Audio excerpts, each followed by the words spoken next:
if the baby is not responding to positive pressure ventilation. So it's time to start chest compression. Now, before going into chest compression, I'll show you few slides just to have an idea about other devices than self-inflating bag. So we stopped here yesterday, the technique of achieving effective ventilation or ventilation correcting step, that is MR SOPA. So M for mask, R is for repositioning, S for suction, O open mouth or open airway, P for increased pressure, and A for airway alternative like ET tube or LMA. Now, this is not available in our setup mostly, but to just have an idea, we can use CO2 detector for assessing adequacy of ventilation. So the CO2 detector turns to yellow if we are ventilating the lungs adequately. Actually, this will be required more when we are intubating the child, because in we don't have the time to do X-ray for checking whether the position of the tube is okay or not, because everything is being done in labor room within short time. So this is the position, and going to give CPAP in labor room. So in some cases, the babies may have started breathing and heart rate may have gone above 100. So they don't actually qualify for bag and mask ventilation. But if they have labored breathing or saturation cannot be maintained despite giving 100% free flow oxygen, then a CPAP trial can be considered. Now, this bag we have discussed in detail yesterday, that is the self-inflating bag. Other two devices, just to have a quick look, this is flow inflating bag. This is mostly used in anesthesia, and every device has its own advantage and disadvantage. So this is cumbersome because this requires very tight sealing to achieve adequate pressure, and always a continuous flow of gas is required. So as the guideline states, if the baby is term, we can start in room air. So it is not possible to resuscitate a baby with this unless you have a continuous source of gas flow. And this is TP resuscitator. This is also not available in most of the setup, but there is distinct advantage of TP resuscitator is we can provide PEEP by this TP resuscitator. Here we can set the PIP. The AMBU bag or self-inflating bag PIP is 40 centimeter of water, because safety valve opens at 40 centimeter of water. Now, the initial few breaths to expand the lung may require around 30 to 35 centimeter of water pressure equivalent. But after that, usually 20 to 25 centimeter pressure is sufficient. 20 to 25 centimeter of water. Here you can set the knob. The number 5 knob is for setting the inspiratory pressure. That is, we usually set at 40. Now, this device is costly and requires training to use. So that's why this device is not very much popular. So here you can see both the device simultaneously. Above is the TP resuscitator, and below is the flow inflating bag. So you can adjust the PEEP and PIP in both this device. So here you can adjust. Now this is the way we use the TP resuscitator. So fix the mask just like the self-inflating bag. When you occlude the opening, here is the opening. When you occlude the opening with your hand, this acts as this is equivalent to compressing the self-inflating bag. So breathe is for this, and you remove the hand and then count 2, 3. Breathe 2, 3. Breathe 2, 3. And most important is the seal. This seal has to be adequate to give the PEEP. Starting PEEP is usually 5 centimeter of water. So if you compare all these devices, bag and mask cannot be used to give free flow oxygen. You can use the oxygen reservoir. This is called open type oxygen reservoir, and the bag I have shown yesterday, that was closed type oxygen reservoir. So open type oxygen reservoir can be used to give oxygen. This is a flow inflating bag. If you don't fix the mask tightly to baby's face, then it can provide free flow oxygen. The same thing applies for TP resuscitator also. So if you go by the comparison between these things, you can see the self-inflating bag, as they do not require compressed gas source, that is most convenient to use. But the disadvantage is you cannot give free flow oxygen, and you cannot administer CPAP to a spontaneously breathing baby. Here, flow inflating bag and TP resuscitator both require a compressed gas source, but the advantage is you can give PEEP and also set the PIP. So comparing all these things, self-inflating bag is most widely used because of the cost and less training required for using. Now, when we are doing bag and mask ventilation, if you are anticipating that this baby may require prolonged bag and mask ventilation, it is better to do a orogastric tube.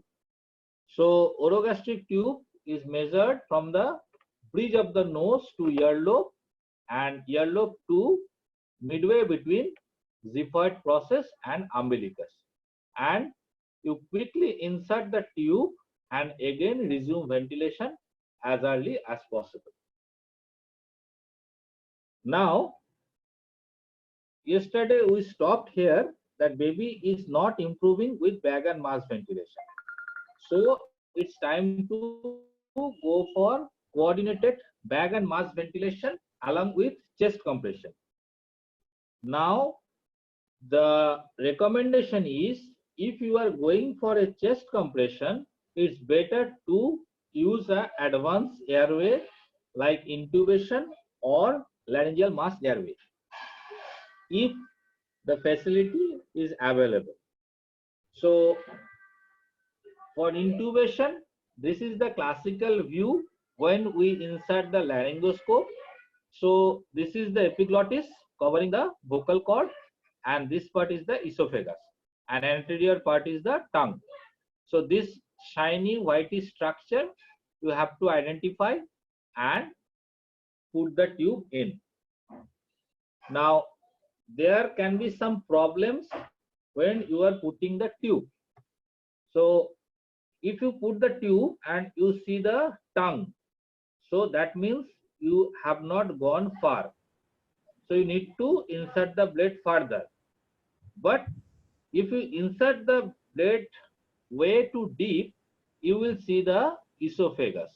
So you need to withdraw the blade to some extent, and then only you will be able to visualize the opening, vocal cord opening. And so these are the some of the pictures. Now I want to stress one thing about intubation. Most people commonly make mistake. This is the incorrect technique. We try to give this is incorrect technique because pressure is being given over the upper lip and gum. So don't so while you are putting the tube, just your hand movement should be like this. Try to lift the laryngoscope away from the baby, not like this. This will cause trauma to the baby. So this is very important and this requires little bit of practice. Now after putting the tube, you need to fix the tube. So newborn resuscitation recommends fixing the tube as NTL plus 1. NTL means nasotragal length. So from the septum, you need to measure up to the tragus and fix the tube as NTL plus 1. So from here to here, NTL plus 1. So if NTL is 6, you need to fix the tube at angle of mouth at 7 centimeter. And this is for PGTs. This is how we fix the tube. Make a cut like this. One end goes here, one end goes along the lower lip. Here they are using just 2, but sometimes we can use 3. So one goes above, one goes below, and middle one goes around the tube. In case of newborn, smaller babies, it is difficult sometimes to put 3 straps. So 2 straps can be good enough. One fixing with the upper lip and second making round, and then you just keep one end little bit outside, so it helps in removal or easy manipulation of the tube. Now if you are not well versed with intubation, then this is an alternate option, is the laryngeal mask airway. So the function, it functions like this. So it acts like just, it's an inflatable balloon, and this part looks like just like a ET tube. So just like a calf ET tube, you put that in and you push air from here, so this balloon gets inflated and it becomes a hood-like structure inside the pharynx. So it covers the epiglottis and seals the leak between vocal cord and the esophagus. So when you put the air, most of the air goes to trachea rather than esophagus. So how to insert? Now inserting the laryngeal mask is more or less like a ET tube. So you have to open the baby's mouth, and this is the tip. This is the tip of the LMA. So this balloon is deflated now. So this tip should be directed towards the heart palate of the baby, and you gradually insert it like this, and once you have reached, then you just inflate this balloon. So the internal balloon will get inflated and it will seal the gap. This chart is, we don't need to remember that, this is not possible. This is just I have given to just have an idea. Now, so we are positive pressure ventilation done. We are monitoring the SpO2. We are ECG monitor we have entered. We have attached. Now heart rate still not improving. Heart rate is going down. Heart rate is below 60, or the baby is apneic. Now make one thing very clear. Here they are only mentioning heart rate below 60. Now if the baby is apneic, there is no point counting heart rate, because apneic baby will have definitely heart rate very low. So heart rate below 60, we should intubate and start chest compression coordinated with positive pressure ventilation. And always remember, when we are using chest compression, we need to use 100% oxygen irrespective of baby's saturation. So coordinated bag and mask and chest compression should be done, and 100% oxygen to be given when administering chest compression. Now the technique, chest compression technique, previously there were 2 thumb and 2 finger technique, but 2 finger technique has been withdrawn in the recent edition. 2 thumb technique is more effective. You have to give pressure vertically over sternum and avoid giving pressure on the lateral side. This is a very common mistake. So your chest compression becomes ineffective, and you need to compress 1/3 of the antero-posterior diameter of the chest, and in between the compression you should not leave the finger, because if you leave the finger, again you need to locate the place where you have to give chest compression, so it will take time. Now when we are giving coordinated bag and mask and chest compression, it will have 90 compression to 30 ventilation, 3:1. That is distinctly different from the PALS. PALS usually advise 15:2 like that, but here the ventilation is more compared to compression. And chest compression and bag and mask should be continued for 45 to 60 seconds before reassessment of heart rate. And this is the technique. So the person giving chest compression should be standing at the head end, and the person giving positive pressure ventilation may stand at side. If the baby is intubated, then it becomes little easy. So the person, one means compression and means release, but never lift the hand. 2 means compression and means release. 3 means compression and is release. And this is breathe, and there is a pause. So 1, chest compression, blood is going to the body. Release, so blood is coming back to heart. 2, same thing.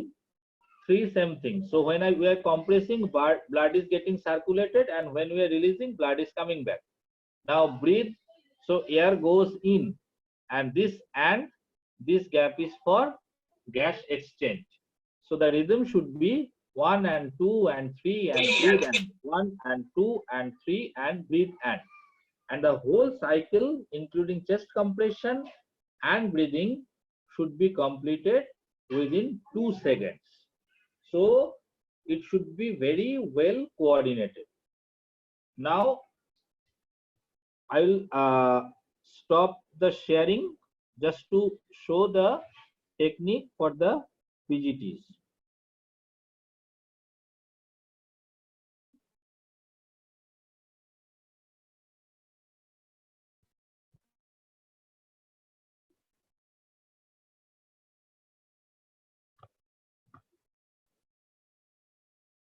Okay, দেখা যাচ্ছে?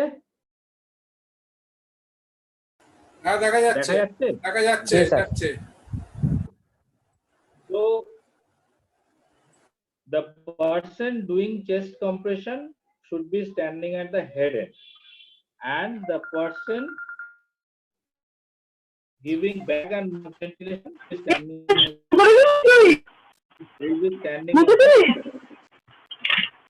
mute করে দাও না,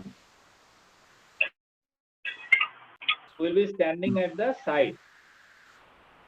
And the technique nowadays is this 2 thumb. So encircle the ribs. These fingers will run parallel to the ribs to encircle it, and the where to give pressure, line joining both the nipples. Just below that we need to give pressure. So it should be 1 and 2 and 3 and breathe, and 1 and 2 and 3 and breathe, and so this breathe and, so we are doing nothing here, no chest compression, no bagging. This is the time for gas exchange. So we need to do this for 45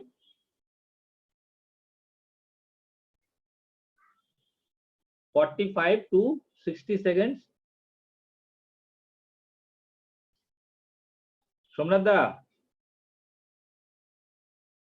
বলো দেবাশিস স্যারের screen sharing হয়ে গেছে মনে হচ্ছে। দেবাশিস দাকে তো exit করতে হবে। দেবাশিস দা কি টিপেছে, স্ক্রিন শেয়ার করে ফেলেছে। আমি ফোন করছি, কিছু টিপাটিপি করেছে, স্ক্রিন শেয়ার করে ফেলেছে রে। Okay, so now after 45 to 60 seconds you need to assess the heart rate and respiration. Now there can be two situations. After giving chest compression along with bag and mask, heart rate may improve, and suppose the heart rate becomes 80, so it has gone above 60, we will stop bag and chest compression, and we will continue bag and mask ventilation till the heart rate goes above 100 or start spontaneous breathing. So your resuscitation is successful and baby is improving. Now the problem is, even after 60 seconds of you have done everything properly, you have coordinated well, your technique is okay, bag and mask you have done well, you have given 100% oxygen, you have done everything right, but still after 1 minute you see the heart rate going down again. It now becomes 20 or 30, anything below 60. So now you have to give adrenaline. So now you have to give adrenaline. So for that we need to do a venous access. Now before going into the venous access, I just want to show activities how to attach and detach the blade in the laryngoscope. It should be done very gently. So during examination, don't fumble with the blade and the handle. So this is the handle and this is the blade. So to put it like this, you just hold the blade like this and just give gentle pressure. So it is fixed. Now it is working. Before putting it in, be very careful to check the bulb, because this bulb, if it gets displaced inside due to loose fitting, then you are in a big soup. Now while removal of the blade, just place it like this, hold it here and give pressure by this finger, so it comes out easily. So putting it like this and removing it like this. Don't do fumble in the examination, and check the blade always, blade and the bulb. For a newborn we have blade 0 and blade 1. If you can see here, this shows 000. Actually this is for premature babies. So term babies we use blade 0 and 1, and 00 blade is used for premature babies less than 28 weeker or less than 1 kg, like that. So up to this point we have done chest compression, but baby is not responding. So we need to administer adrenaline, and for that we need to do venous access. So adrenaline indication, heart rate remains 60 after 30 seconds of effective PPV and 60 seconds of chest compression using 100% oxygen. Now you can use adrenaline by two ways, either intravenous or intrathecal. New guidelines says intraosseous route is also equivalent to IV route. Now securing an umbilical venous access will take few minutes. So in between, if the child is intubated already, you can try with 1 dose of intratracheal adrenaline. But efficacy of intratracheal adrenaline is doubtful because of the erratic absorption. Now, the concentration we have is 1 in 1000. The commercially available adrenaline is 1 in 1000. So you have to dilute it in 1 in 10,000 beforehand. So 1 ml adrenaline along with 9 ml normal saline will make it 1 in 10,000 adrenaline. Now, the intravenous dose is 0.1 to 0.3 ml per kg. Usually, we start at lower dose. If the baby is not responding, we repeat at higher dose. Whereas the endotracheal dose is much higher, 0.5 to 1 ml per kg. So it should be given very rapidly and it should be followed by a flush of 0.5 to 1 ml normal saline. So you have to make the system air-free beforehand, umbilical catheter, 3-way stopcock, 1 syringe containing the adrenaline and other syringe containing normal saline flush. And after pushing adrenaline, you have to give normal saline flush of around 1 ml.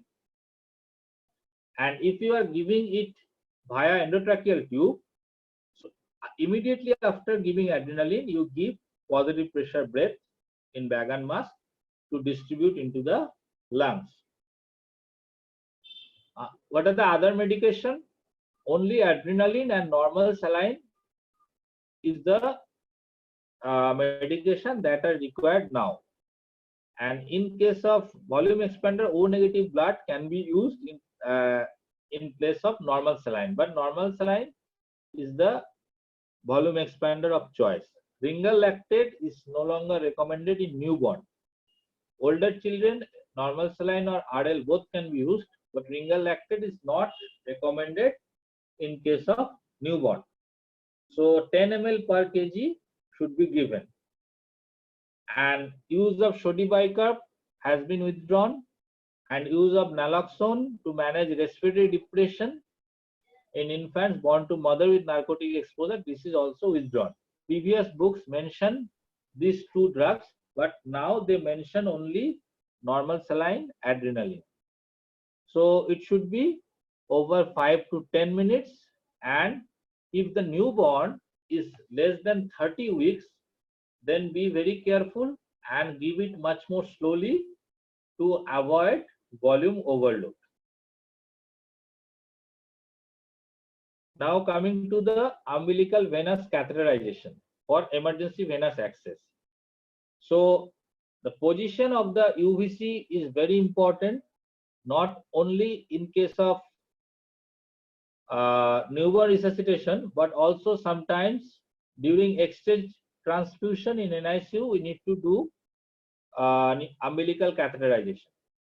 So if it accidentally goes into the portal vein, that may have long-term implication of delayed portal hypertension and other complications. So you have to be very careful not to go too deep. Now, while doing umbilical venous catheterization, this is the cord. Sorry. So while doing catheterization, we need to cut the cord here, and you need to, before cutting the cord, you need to put a loose ligature around the base of the cord. This is just to prevent accidental bleeding. In case you cut the cord and there is spurt of blood, you tie this knot here quickly, so this blood loss can be minimized. So this ligature should be given very loose.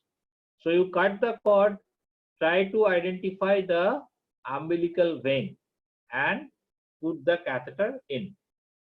Now before putting the catheter, you have to make that system completely air free using the 3-way cannula and you have to have a normal saline bolus ready. So usually we don't have the time to wet the baby. During newborn resuscitation, nowhere it is mentioned to take the weight of the baby.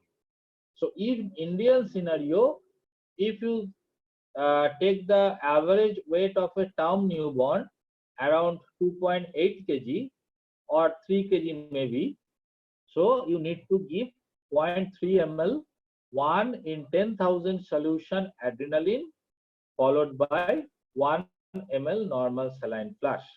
Now once you give adrenaline, then quickly resume the bag and mask and chest compression, and after 3 to 5 minutes, if there is no improvement, we will consider repeating the adrenaline dose. Now remember, if we have given the first dose at 0.1 ml per kg, the second dose should be 0.2 ml or 0.3 ml. So if the baby is not responding to one dose, second dose should always be higher. So just to show you, suppose this is the ligature, so I just put it loosely here. This is for my protection. So just put it loosely here. I cut the cord here, identify the vein and put the catheter in. Usually 4 to 5 centimeter is good enough. But as soon as you are getting a steady blood flow, stop going inside, because there is every chance you will enter the portal vein. So you enter, you are getting a steady blood flow, you just stop there. Just try to secure by a sterile dressing here and push the adrenaline followed by normal saline flush. And then continue bag and mask ventilation with chest compression and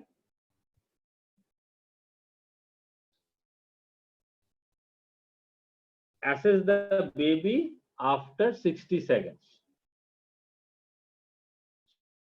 This is a scenario to have a, so you are called to attend a birth due to umbilical cord prolapse with fetal bradycardia. So there are risk factors. How do you prepare for the resuscitation? So we enter the labor room and assess the perinatal risk by asking the 4 basic questions. Gestation, term baby, fluid clear, 1 baby is expected, but there is cord prolapse and fetal bradycardia. So you quickly identify your team members and perform the equipment checking that we have discussed yesterday. Now after that baby is born, you assess the baby. It appears term, baby is apneic, no breathing, no tone.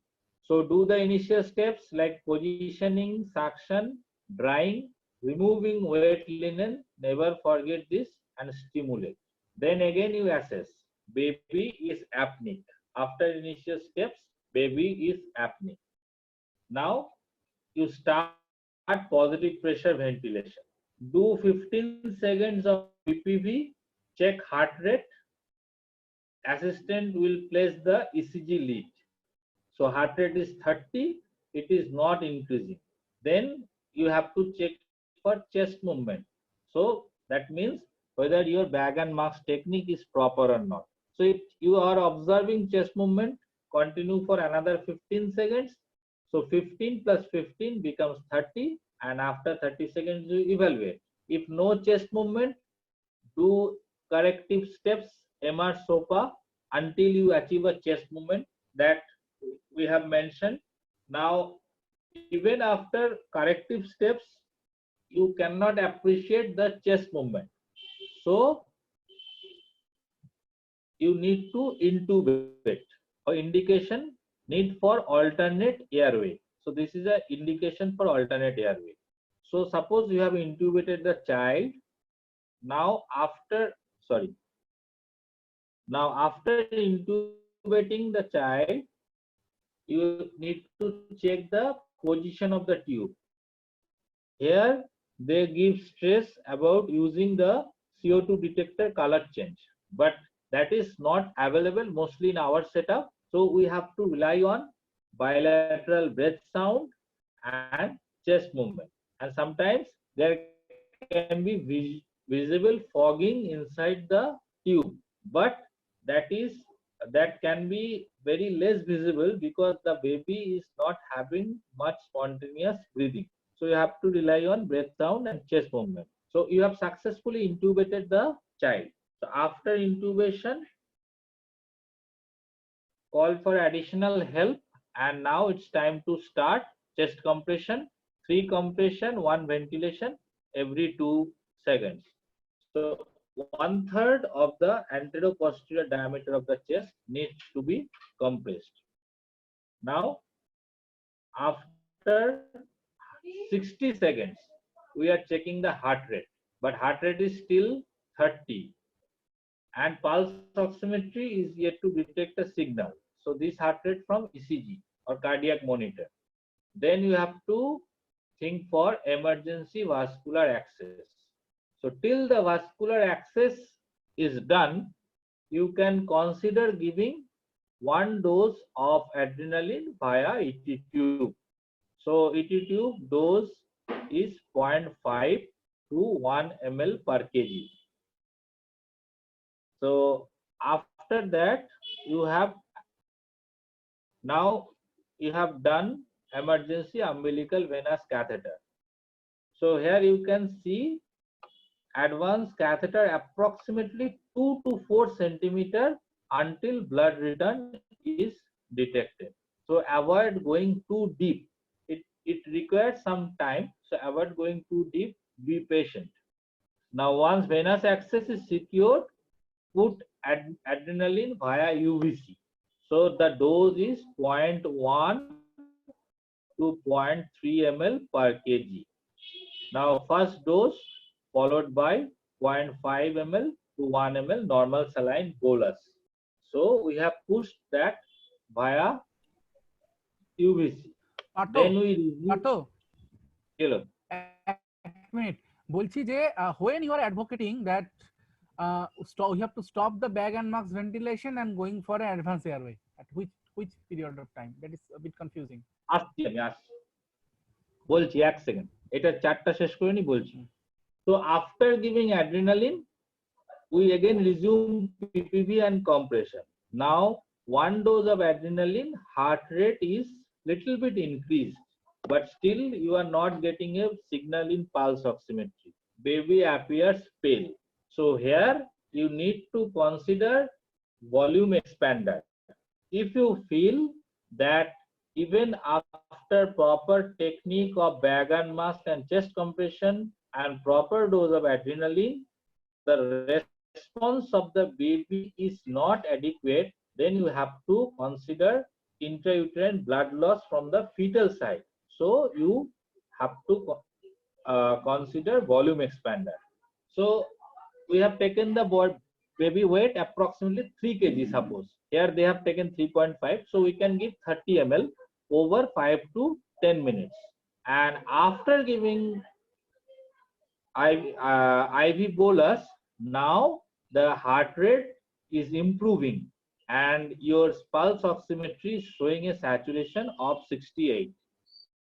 Okay, so as your heart rate have gone above 100, you need to discontinue chest compression, but you continue PPV till the baby starts adequate spontaneous breathing. Now when we are switching over from coordinated bag mask and chest compression to bag and mask only, the rate will change. So initially we are doing 3:1. So 90 chest compression and 30 breaths. Here we will go back to our original rhythm of 40 to 60 breaths per minute. That is breathe 2-3, breathe 2-3. So here you need to increase the respiratory rate little bit rather than giving 30 breaths, because if you can ventilate the lung well, automatically the heart rate will increase. So we are monitoring the heart rate and vital signs. Now saturation is improving, baby is beginning to have tone and spontaneous respiration. So your resuscitation is more or less successful now. Now you have to prepare for transport to nursery, proper documentation, and obviously updates the parents about the events that have been performed. So adjust oxygen concentration as per the pulse oximetry. Now coming to Prabhas's question, when to intubate the child. Now if we go to the ventilation correcting steps, if we go to the ventilation correcting steps are MRSOPA, MR-SOPA. So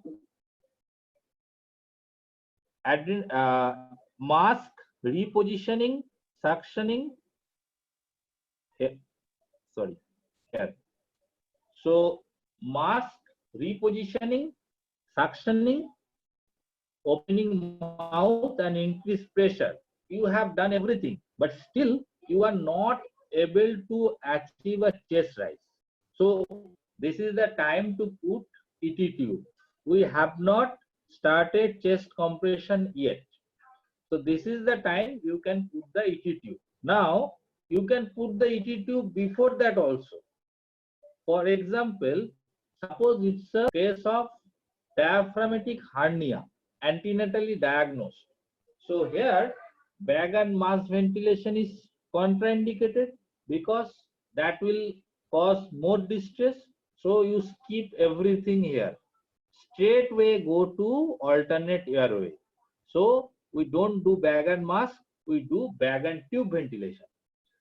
So intubation has to be individualized. When to intubate the child? When to intubate the child?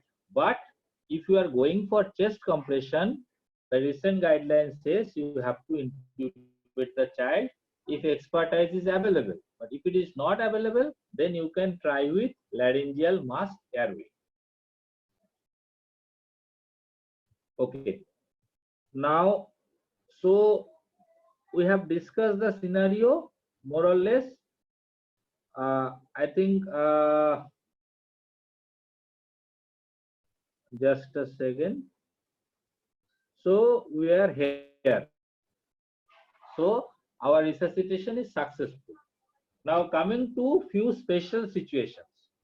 The spot clamping that I have mentioned, 30 to 60 seconds, that we discussed yesterday.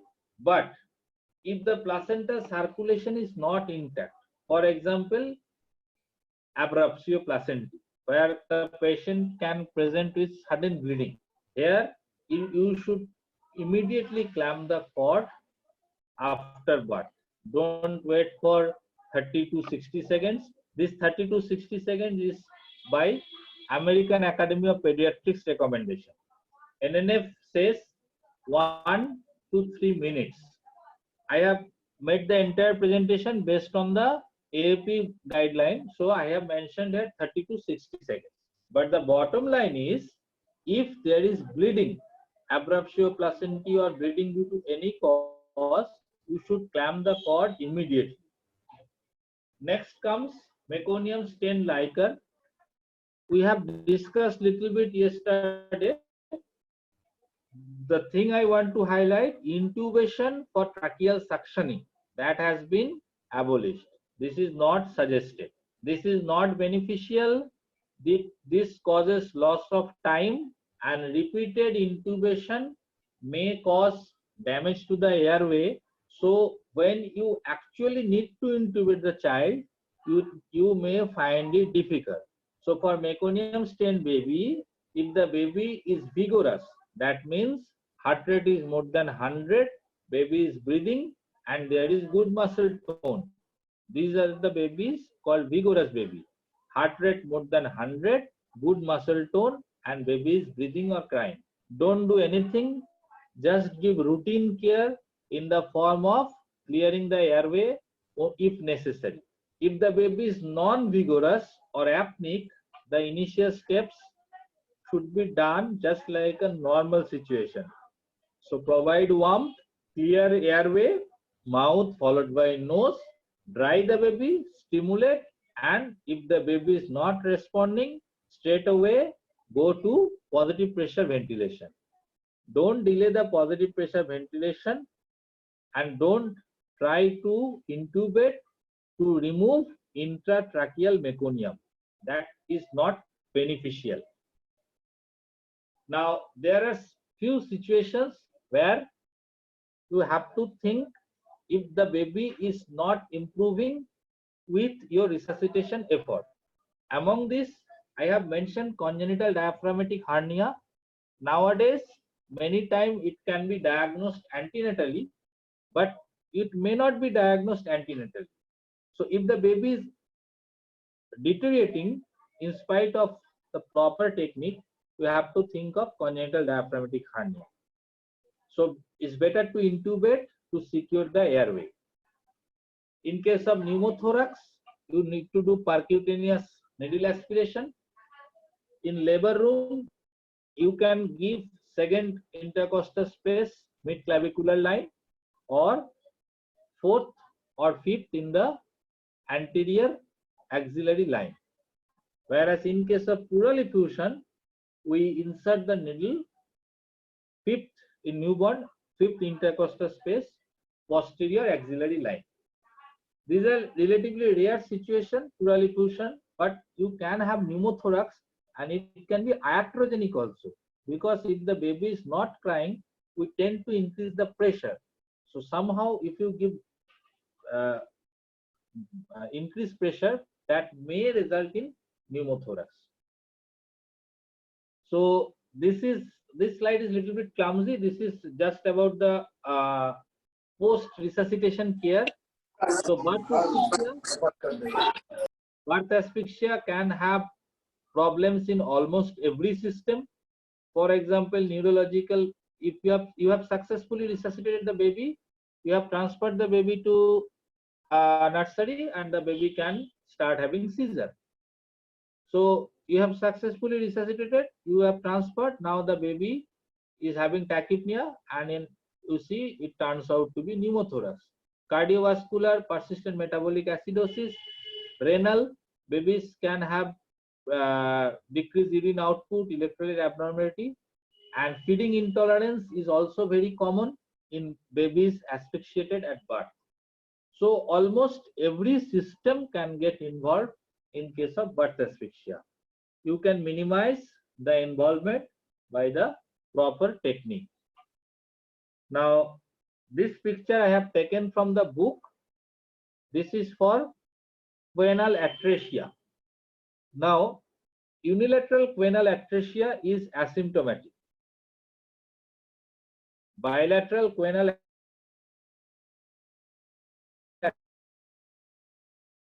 atresia, for this is infants are usually obligatory nasal breathers.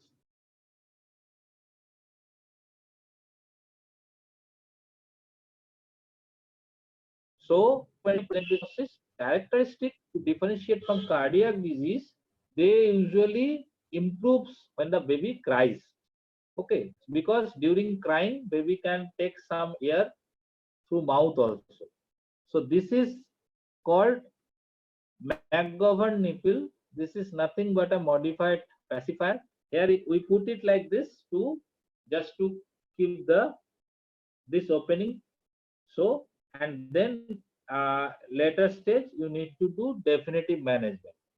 This is for diaphragmatic hernia. So congenital diaphragmatic hernia, if antenatally diagnosed, put a tube, PT tube and also NG tube. So decompress the proximal part and try to ventilate the lung via bag and tube ventilation rather than bag and mask ventilation. Now, so we have done almost everything throughout the resuscitation. Now, when to stop resuscitation? Now, this is a very controversial situation, but the AP guideline says if you have an Apgar of 0 at 10 minutes, so these babies will have a high chance or strong predictor of mortality and morbidity. So 10 minutes Apgar 0 means you can, if you are giving adrenaline at 3 minutes interval, if we can repeat the adrenaline at 3 to 5 minutes interval. So if we are repeating the adrenaline at 3 minutes interval, so almost even after giving 3 doses of adrenaline, if there is no response, then you can think of discontinuing resuscitation effort. And if the gestational age less than 23 and birth rate less than 400, or multiple congenital anomalies, here resuscitation may not be indicated. You have to talk with the parents beforehand. So this is the whole thing, and I'm stopping the slide share. Now the questions from the PGTs. Hello. এক second sharing টা stop করে Hello, sir. You already told that it is meconium stain liquor. If it is light meconium stain liquor, then no need to intubate or aspirate the trachea routinely. But sometimes we see meconium is very much thick and it's visible meconium filling the mouth cavity, and that time may sometimes. Okay, I have understood the question. So listen carefully. The previous book said if the baby is meconium stain, okay? শোনা যাচ্ছে তো? Yes, sir. Yes. Okay. So if the baby is meconium stain, Yes. the previous book said you intubate the child, intubate the baby, attach a meconium aspirator along with the ET tube, because thick meconium cannot be removed by the NG tube sometimes, or suction tube that we use 8 French or 6 French. So for thick meconium, you need to use large bore suction tube like 12 French. You cannot enter 12 French ET tube via a 3 millimeter or 3.5 millimeter ET tube. So previous book said you can attach a meconium aspirator directly with the ET tube, intubate the child, attach the meconium aspirator and come out with the tube. So it will take out the meconium. Okay, it was said in previous book, but now it is not said because the reasons I have already mentioned. Now taking your point, suppose the baby is born through thick meconium. Okay, so we do routine suctioning of mouth and nose, followed by routine care we have done. Now we have started bag and mask ventilation. Okay, so while doing bag and mask ventilation, there is no chest rise. So step by step, we will do ventilation correcting step. And the last step, there is already intubation. So if the meconium is blocking the tube, blocking the airway, and chest is not rising, in the ventilation correcting step, ultimately you have to intubate the child and you need to do the suctioning. That is a different thing. But routinely in meconium stain child, you don't do intubation. That is not beneficial. Clear? Okay.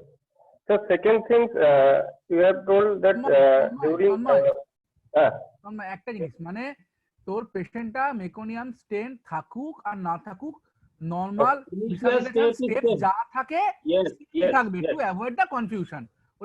Initial step is same. আমি বারবার বলছি incubation meconium স্টেন বেবিকে incubate করা ভুলে যেতে হবে। Incubation is not recommended.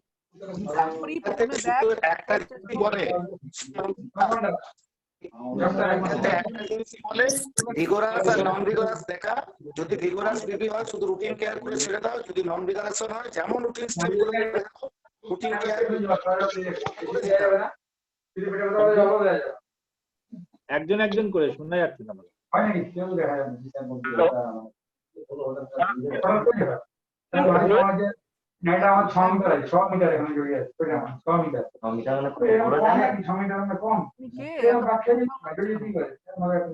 বোঝা যাচ্ছে না কোশ্চেন।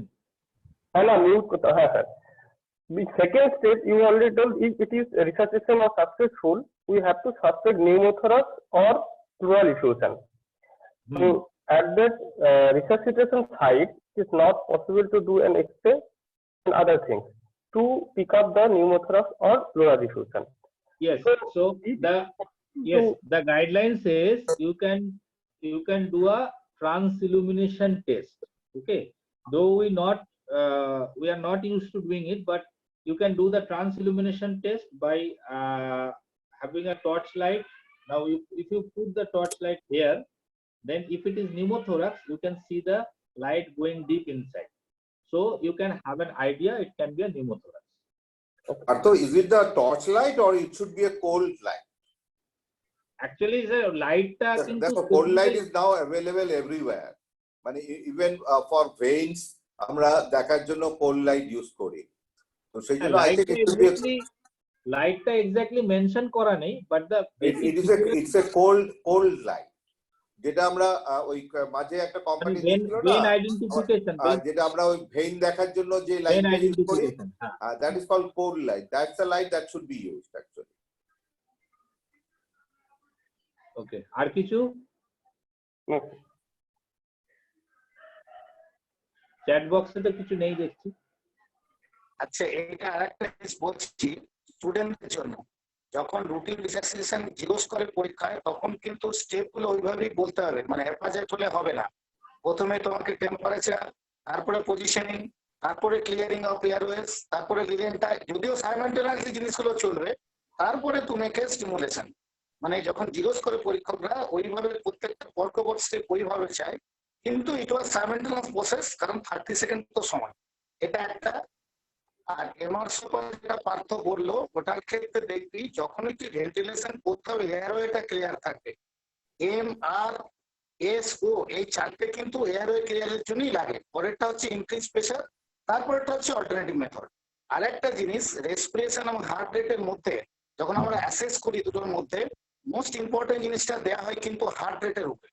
এবং লাস্টের স্টেপ গুলো দেখবি সেখানে কিন্তু হার্ট রেটের কথাগুলো বলা হয়েছে। মানে যদি ওয়ান্স কিছু জিজ্ঞেস করে what is the most important, হ্যাঁ পার্থ বল কি বলতে চাচ্ছিস বল।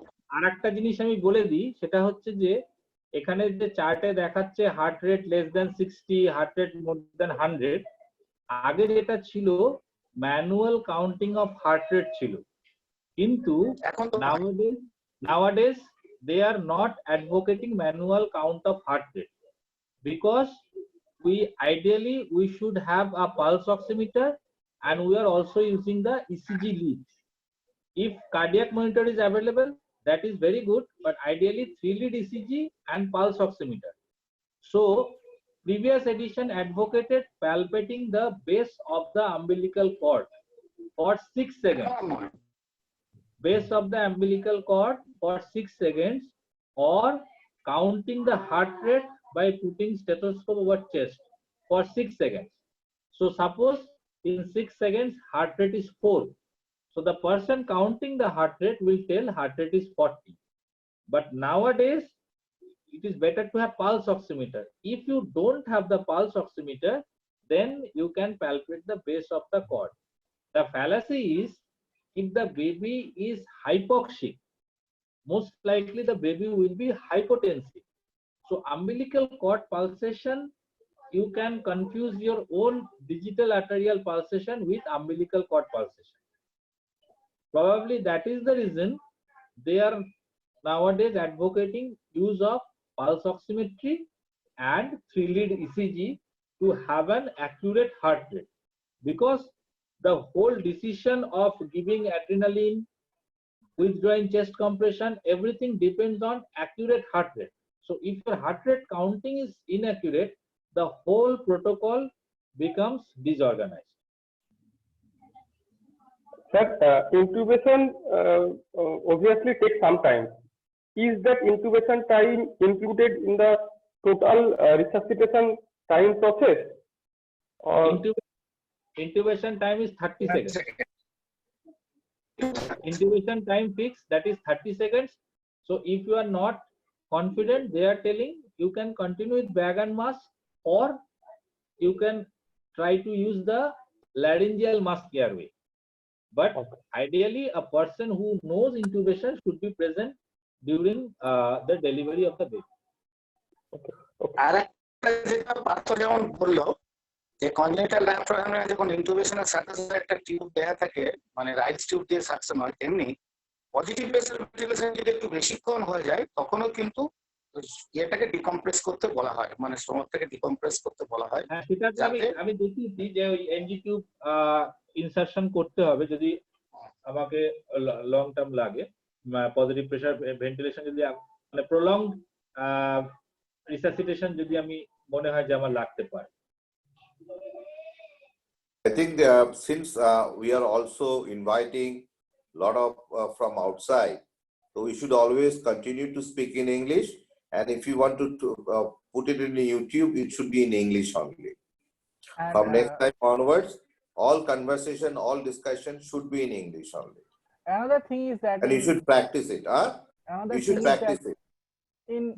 in the whole step of newborn resuscitation, so you have to do bagging in 3 different situations. The first situation, like after the initial steps, when the patient is limp or apneic, when you just do bagging for 30 seconds.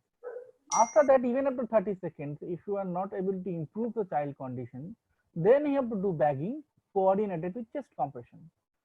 Third scenario, that you have put an advanced airway like ET tube and you are doing bagging and you are doing chest compression. So you can do bag in 3 scenarios: isolated bagging coupled with chest compression, and bagging with ET tube in C2 and chest compression. So all these 3 times the bagging timing is different, that how many rates you have to give. So PGs most of the time confuse among themselves. So when Yes. you are isolated bagging only, the rate should be 40 to 60. When you are doing back and chest compression, that should be 1:3. And it is different from the PALS when there was a 15:2. And when you are putting a advanced tube, ET tube in, and you are doing chest compression, then you should not be coordinated or coincide with your bagging and chest compression. Chest compression will go as it is and bagging will go as it is. Right, Partho? The 3:1 rhythm we should maintain the 3:1 rhythm, because ওটা কি ইনটিউবেট করার পরে কি 3:1 রাখবে নাকি ওটা আলাদা হবে? even after intubation 3:1 rhythm is always to be maintained. When we are coordinating with chest compression, the rhythm should be 3:1 ইনটিউবেট করার পরেও? even after intubation. So this is totally different. Compression and 30 positive pressure ventilation. So this is totally different from PALS. And that is different from PALS. That is different from That is PALS. totally The different from PALS. PALS guideline, after putting the tube, you don't need to maintain the coordination very strictly. Yes. You can continue by intermittent ventilation, and the person giving chest compression will continue his own rhythm. But here we are giving more stress to ventilation, and more importantly, coordinated ventilation and chest compression. That is the most effective thing. It has to be very well coordinated, because excessive bagging is not helpful, and also excessive chest compression is not helpful unless you are properly oxygenating the lungs. Here it is cardiac compression is 90 and chest compression is 30. 30.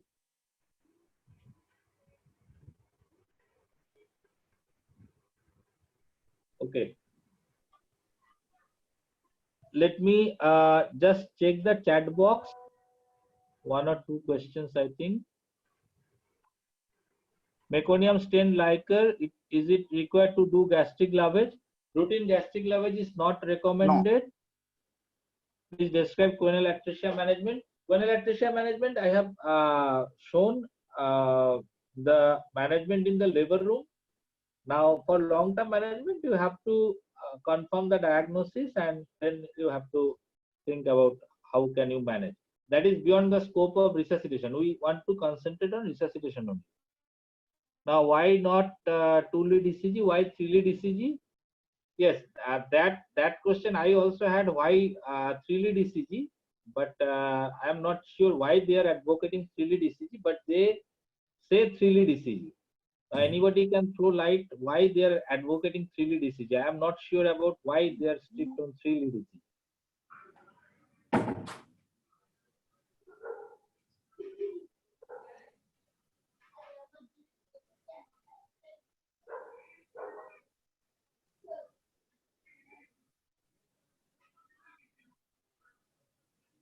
Okay.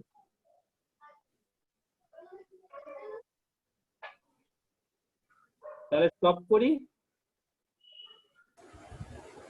Okay, thank you, Partho. Nice presentation. Thank you, Partho. Very clear and nice presentation.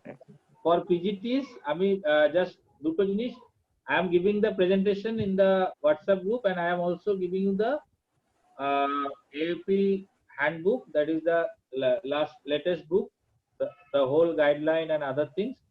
So you just go through the book, so it becomes much more easier. Okay, so I am leaving. Thank you.